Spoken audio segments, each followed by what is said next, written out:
So I'm going to share a little bit of what the council does, and what are some of the things in pipeline that we hope to actually get support, from corporate as well as individual. Feel free to actually rally that kind of support and that kind of a belief that you feel that hey, more people should be on disability sports. Yeah, whether is it in Singapore or whether is it within the region.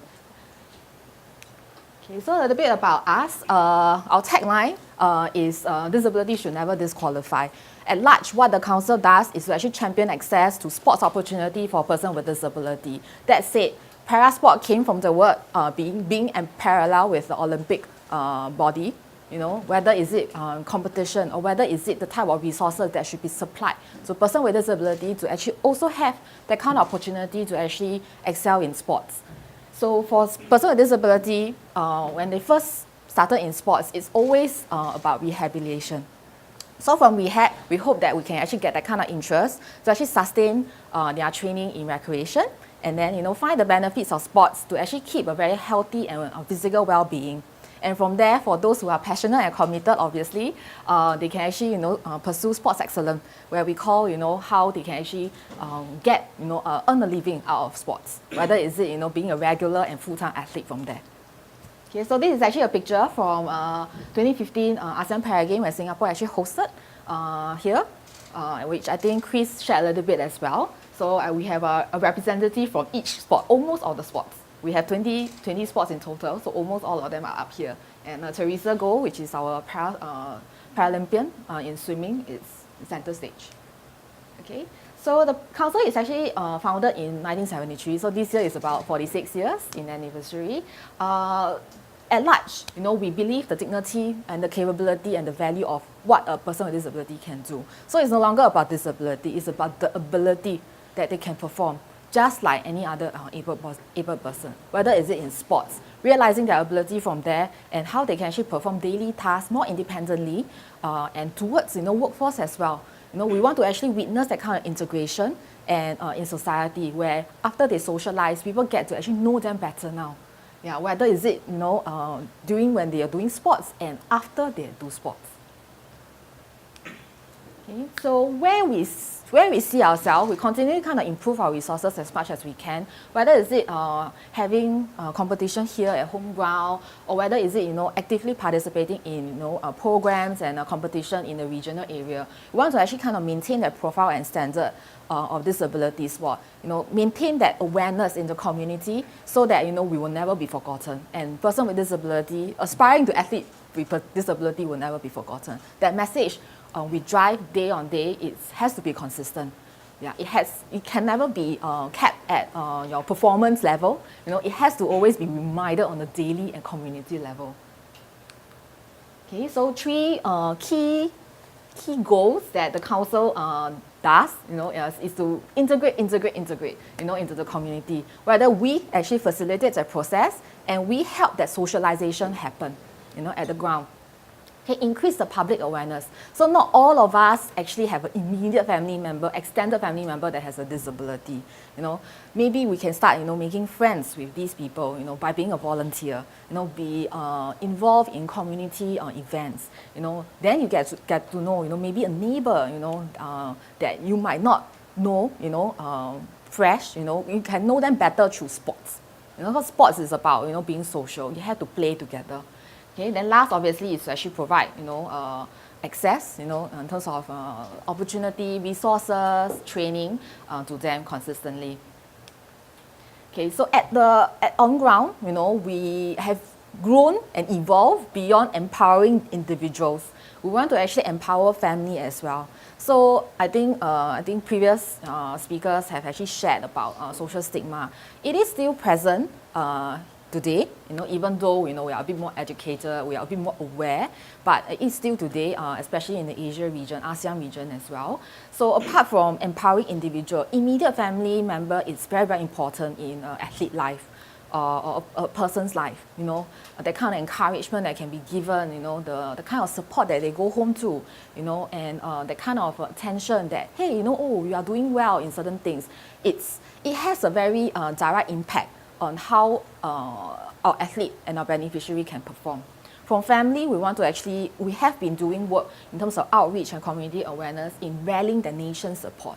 So whether is it hosting a games back in 2015, we actually set up Team Nila by Sport Singapore to actually rally, the whole village to actually volunteer in some way, whether is it packing drinks, whether is it ushering, VIP, things like that. And from there, Team Nila has been active till today, 2019, in terms of volunteering their time whenever there is an event. That has got to do with disability sports. Yeah, because a lot more resources has to be activated on our event. Whether is it helping out in terms of changing the wheelchair tubes during high intensity sports like rugby and basketball, and to having people to pick up tennis balls, table tennis balls during table tennis training. Okay, sports excellence pathway. So I'll cover a little bit on this, and then I'll go on the community part that we do. So I was talking about how they actually go into sport starting from rehab. And from there, we actually work with a lot of on-ground association, whether is it a hospital, interest group, voluntary group, to actually induct them into more recreational play. So they support us in terms of providing the kind of training and venue in terms of recreation weekly. And from there, we actually talent scout in a way to our learn to play program. So over there, we actually induct them into a suitable level of competitive training and progress gradually to national competition that we actually organize on a yearly basis for each of the sport. And for those that's committed and there's talent in them, they will actually they will be approached to actually be selected, on our national selection trial to go into international comp. So namely, we have your ASEAN, we have your Asian, Commonwealth, all the way to your 4-year cycle Paralympics, which happens in tandem with Olympic. Yeah, so the next one is actually in 2020 in Tokyo. Okay, so this is the games that I was speaking of. The two bigger sport, athletics and championship, have their own championship, and the other sport will actually be consolidated in Singapore National Para Game. For the able-bodied side, we have the National Games, Singapore National Games as well. So a handful of sport is really integrated into the able-bodied scene, and that's what we actually are very happy about in terms of integration. Yeah, some of the sport, particularly for discipline like boccia and goalball, which are very specific disability sport, is not integrated yet, and we are still serving that need in terms of national competition. Okay, sports offering.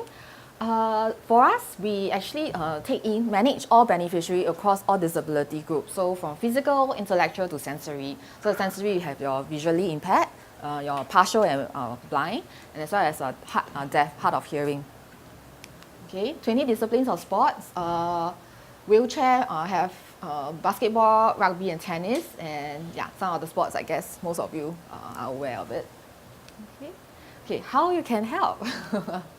Okay, so we have because we have a lot over the years. Our athlete really came back with I would say astounding results, from all the major games, and they have been quite popular in a lot of corporates in terms of inviting them to actually have corporate talks and motivate employees in terms of their daily work. Yeah, so that's one popular area that corporates can consider. School engagement or corporate engagement is also popular as well, where we can actually have panel or even sports tryout to actually engage employee in terms of team building. So team building, I think, is the norm for HR to organize this day, and to have a fresh spin, we actually have a disability sports team. Yeah, so they actually get to do certain activities with a certain impairment temporarily as a team together, and they actually overcome certain challenges, and obviously you get to understand a lot better about yourself and your team in a very different way. Sports activities is something that we do, whether is it sponsoring an event for a specific team. We call it adopting a sport to be more straightforward. Okay, fund utilization for those that are interested. Where does the fund actually goes into? Competition is number one. Without competition, they cannot qualify for major game. Yeah, you need plenty of that. Yeah, there's no point really competing with your home ground teammates here. You have to actually compete with your regional player that potentially will be your competitor at a major game. It goes into coaching, equipment, logistics, sports science and medicine support that we provide as well.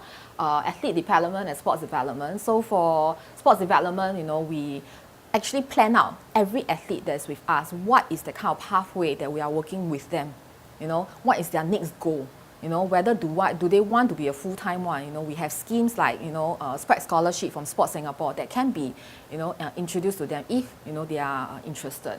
Okay, athlete development, we are talking about how day-to-day, what they are working on, and administration, program, things like that. Okay, so this is just a overview that we can go into a bit more detail during the breakout session. Yeah. And yes, this year is an exciting year for us. There's no major game slated this year.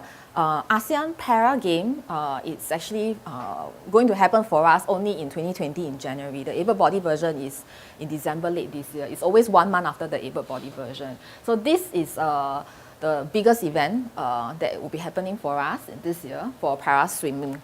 Yeah, so for World Para Swimming World Series, this is the first time it's going to be Asia, and Singapore is going to take up that role to host it. Yeah, for over 100 para swimmers all over the world. Yeah, we're talking about your top names, that will be coming, and this is actually a key event for all the para swimmers around the world to actually prepare for Tokyo Paralympics. Okay, and we're actually actively looking for sponsor. Right now, we are still looking for a presenting sponsor, a gold sponsor, as well as any other in-kind sponsor that would like to actually come on board to help us defray certain costs, whether it's F&B, whether it's transportation, that we can offer, for all the para team that arrive in Singapore to hotel accommodation. Because some of the one of the key objectives for this event is that we want to actually encourage ASEAN countries to participate. Yeah, for them to actually fly to a European Championship is very, very expensive. Yeah, so this is the best chance to actually, get to the same event, but in Singapore, in a nearer country with a cheaper airfare. But yet, they might still struggle with hotel accommodation and transportation that we need to provide and host.